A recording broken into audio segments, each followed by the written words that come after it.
I chose that, of course, because we're going to be talking about heritage, and because it's the Sunday that in a lot of churches they'll be talking about All Souls and celebrating All Souls Day. And so we're looking back.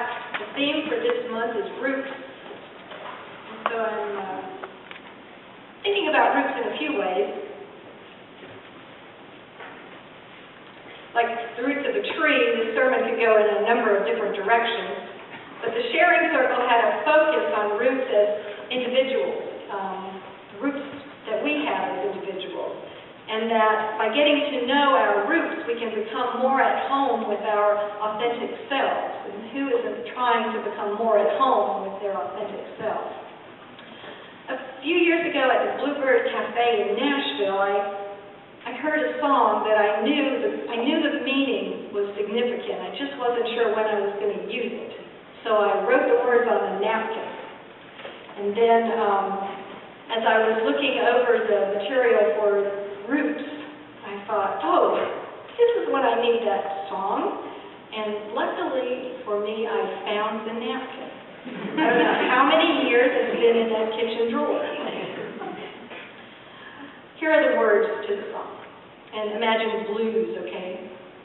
If you're not happy in your skin, you won't be happy next to mine. If you're not smiling in your heart, won't do no good to give you mine.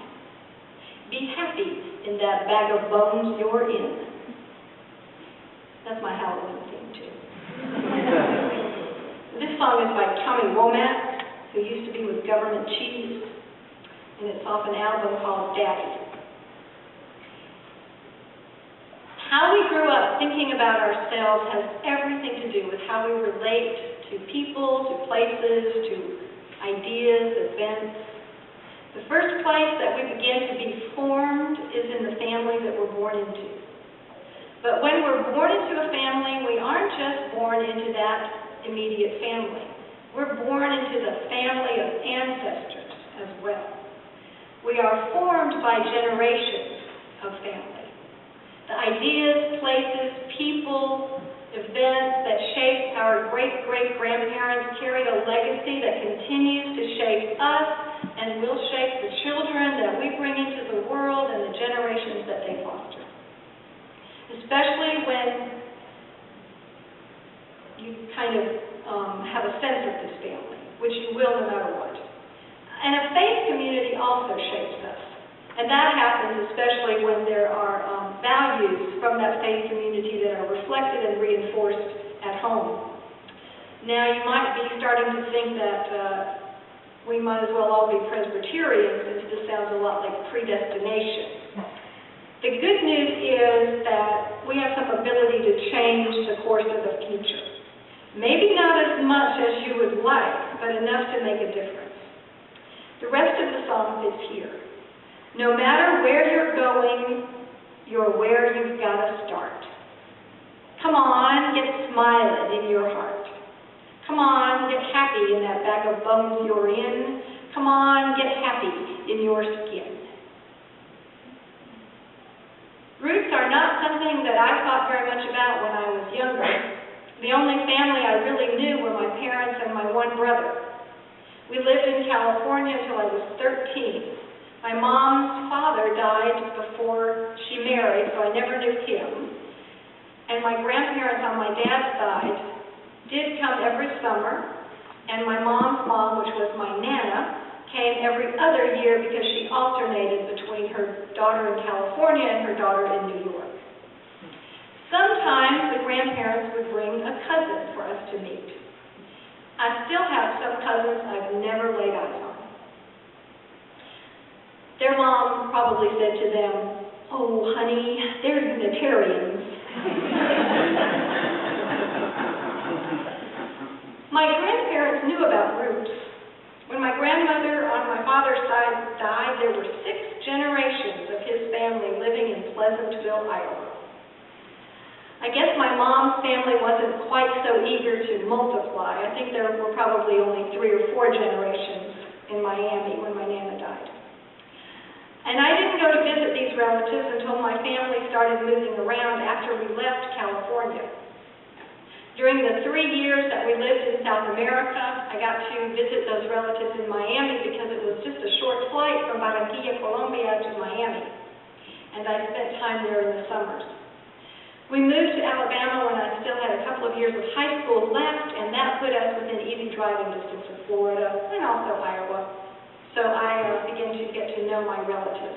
But it really wasn't until I started studying emotional process theory and sibling position that I became interested in knowing more about my parents and the families they grew up in. From those theories, I learned that certain patterns of behavior, mostly how we react or respond to significant or notable events, is transmitted through the generations. And that studying those patterns can actually help us adjust our own trajectory. The more I got to know my relatives, the more I realized why we lived so far away from them.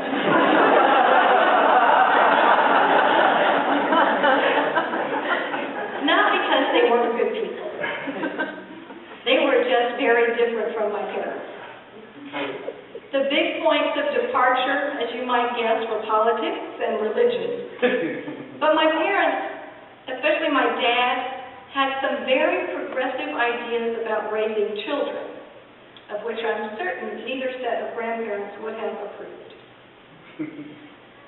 I think my mom probably would have been okay with her family, especially if she'd never met my dad. But I really couldn't imagine my dad living in Pleasantville with his parents, his brother, his sister, and all their spouses, children, children's children. And the long discussions over coffee at the breakfast table between my dad and my Nana started to make sense to me when I got a little older. Some of you talked to me about the families you grew up in and how different it feels to go home. Those situations sound similar to this one.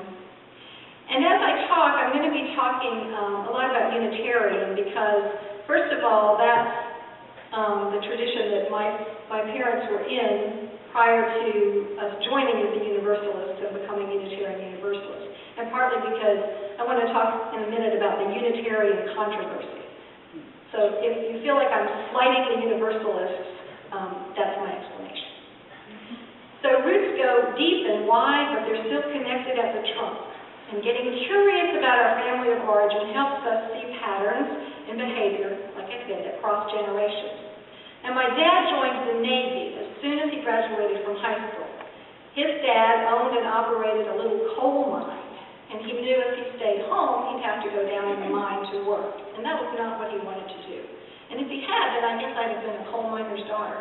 But as it is, I'm a coal miner's granddaughter.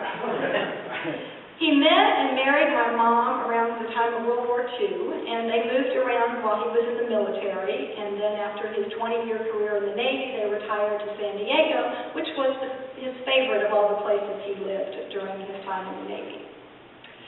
And then after we moved to Alabama, we started, as I said, visiting his family more. By then, he, my dad, had obviously grown comfortable enough in his skin to be comfortable next to theirs. He no longer had to worry about his parents trying to control him because he was in control of himself. That left him free to notice the things about his family that he did appreciate. They were good, loving, generous people. My uncle used to leave the keys to his pickup truck in the truck in his driveway, so if anybody in the neighborhood needed to borrow it, they could. And they would leave their car there in case he needed to use that. My uncle also, I remember, I don't know what kind of things my dad was paying attention to, but this is one that I remembered. They didn't have garbage pickup in Pleasantville, Iowa. And so my uncle used to drive around on Saturday in his pickup truck and pick up all the trash from the little old ladies who, he didn't want them to have to drive to the city dump. So he would pick up people's trash and take it to the dump for them. This actually grew into a business, and now one of his sons owns Mesker Sanitation Incorporated. And he drives a much bigger truck and has some employees. I remember one year when I was in my teens, they sent us a calendar that said Mesker Sanitation across the front, had a big glossy picture of a white garbage truck. I did not want to hang this up. Hopefully I'm comfortable enough in my own skin now to be okay and maybe proud of my family who started a garbage company. And I've watched another one of my cousins, one of my very favorites, and apparently my dad's favorite niece, lovingly take care of her mom, her kids, her grandkids, whoever needed her. She's been at home caring for people for so long, I can't remember when she was able to go out and travel. She and her husband owned and operated the Fireside Lounge in downtown Pleasantville. It was a kind of like a community center. At night, people, probably just men, met for beer, and in the early morning, they met for coffee. And on holidays, they had potlucks there for anybody in the neighborhood who wanted to come. When they sold the Fireside Lounge, they moved into the building next door to that house. That way, Jeanette, my cousin, since she couldn't get away from home, could still be in the middle of town. And if she got lonely, she just needed to open her door and step outside on Main Street and visit with people. I took my kids there once, and they went down to the schoolyard where all the children played. And when they came back at lunch, my son said, "Mom, I just met about 35 kids, and they're all related to me."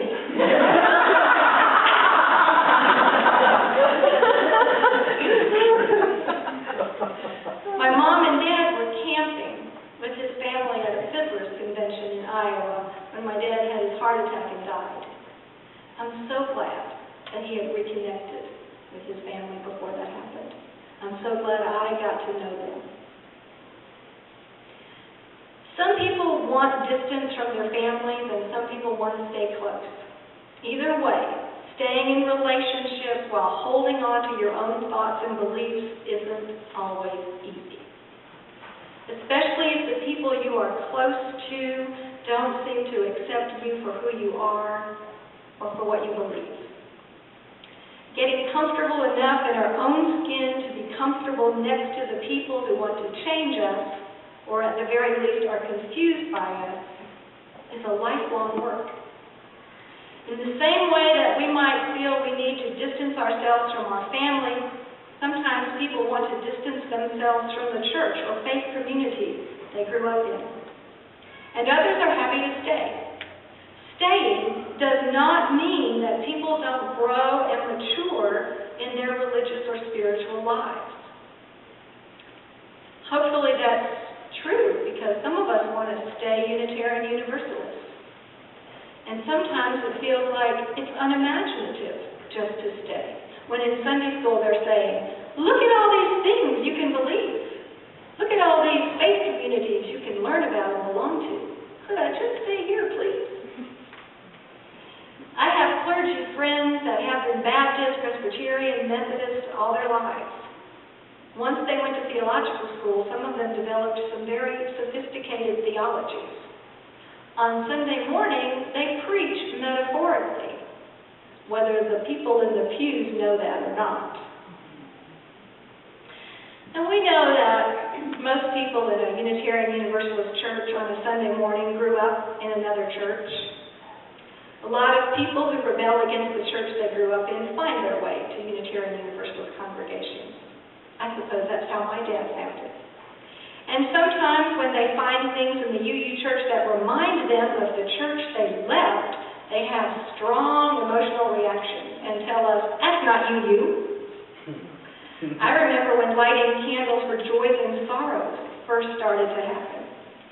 Just in case you think that's a long tradition, it's not. At least not in my lifetime, it's not long. Maybe the late 80s or early 90s we started doing that. Some people were really irate. I remember a Sunday in the Birmingham church when the lay worship leader was introducing that part of the service and said, "It's a tradition in our church to light candles." And the woman sitting next to me, who was one of the founding members, said, "A tradition? We've been doing it for 3 weeks."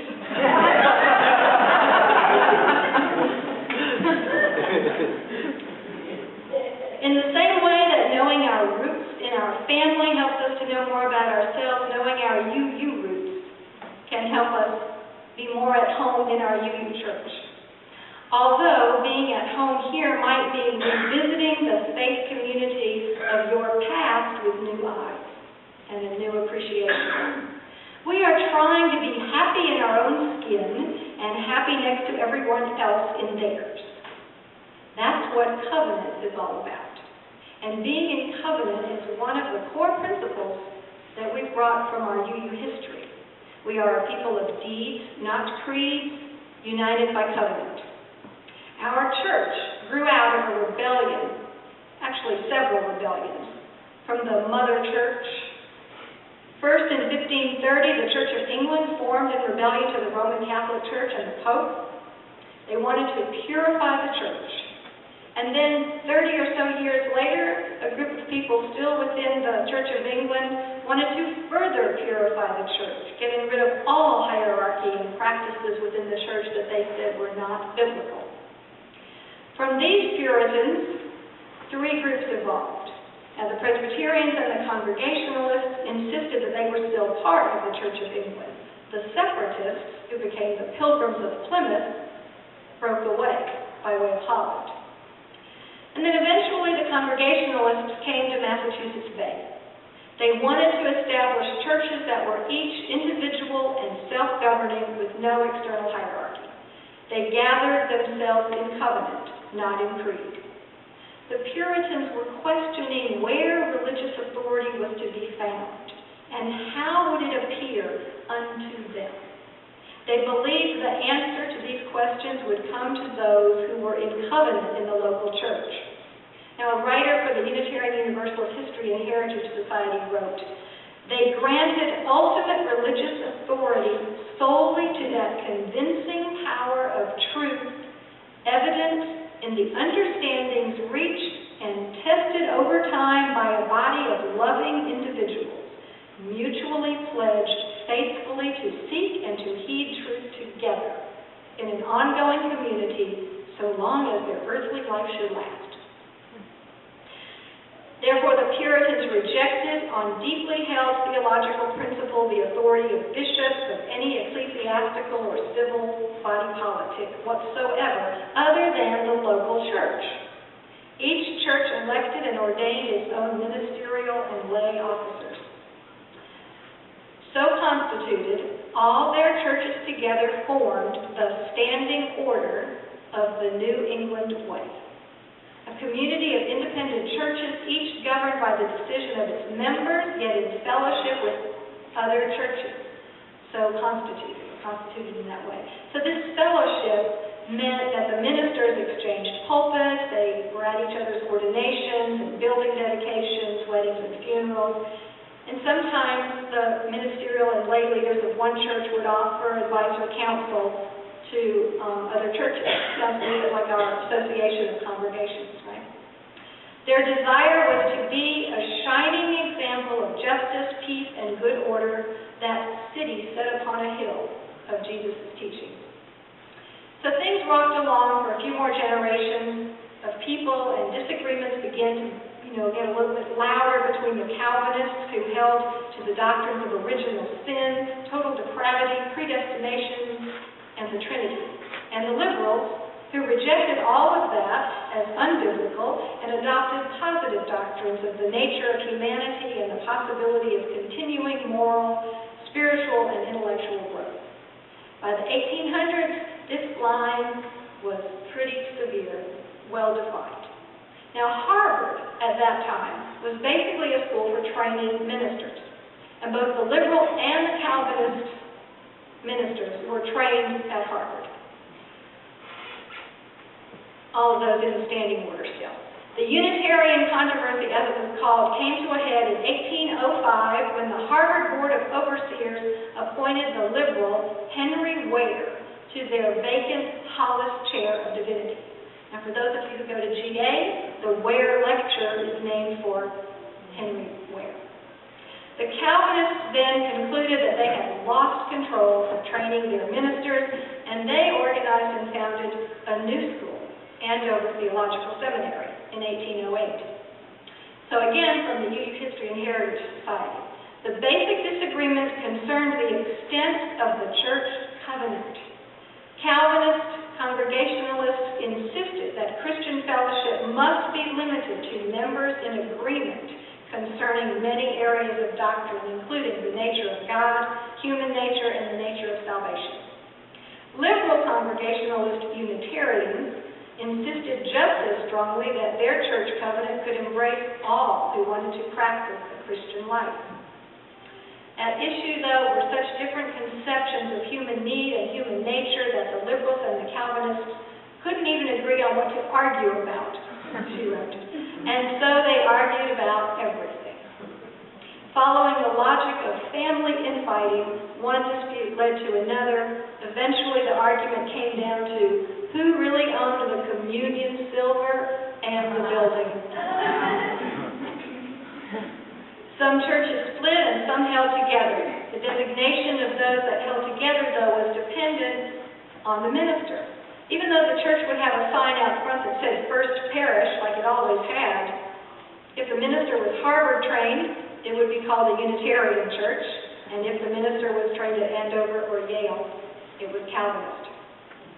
Eventually, some 250 of New England's original parish churches formally took the name Unitarian, having been, in fact, Unitarian for 50 to 75 years. By mid-19th century, the Calvinists and the Unitarian heirs of the Puritans had gone their separate ways. In 1957, the Congregationalist churches merged with other churches whose roots were in the German Reformed tradition, and their association is now known as the United Church of Christ, or UCC, which is the United Church where my friend Bob is minister. In 1961, the Unitarians merged with the Universalists, who also had roots in New England, and became the Unitarian Universalists.